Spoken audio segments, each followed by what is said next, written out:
भगवान श्री कृष्ण जब माता देवकी और पिता वसुदेव को कंस के चंगुल से छुड़ाने गए तब उनकी उम्र 14 वर्ष थी।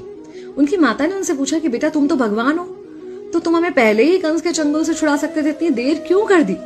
तो कृष्ण जी ने कहा, माता क्या पिछले जन्म में आपने मुझे 14 वर्ष का वनवास नहीं दिया था?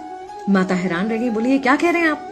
तब कृष्ण जी ने बताया कि पिछले जन्म में मैं राम था और आप थी माता कैकेयी और आप ही ने मुझे 14 वर्ष का वनवास दिया था और कर्म फल से कोई नहीं बच सकता माता, इसलिए आपको 14 साल का ये दुख सहना पड़ा।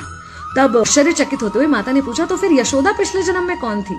कृष्ण जी ने बताया, वो थी माता कौशल्या, जो 14 साल तक अपने पुत्र से अलग रही थी। उन्होंने उस दुख को सहा था, इसलिए इस जन्म में 14 साल मैं उनके पास रहा और मेरे साथ रहने का, माता और पुत्र के प्रेम का सुख उन्हें मिला।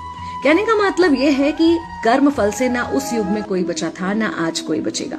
खुद भगवान भी कर्म फल से नहीं बच सकते, इसलिए अपने हर एक कर्म को बहुत सोच समझ कर कीजिए, क्योंकि जिसके भी खिलाफ आप कुछ गलत कर रहे हैं उससे आपकी शत्रुता कुछ समय या शायद एक जन्म की है, लेकिन उसके साथ कुछ गलत करके आप अपने कई जन्म बिगाड़ सकते हैं।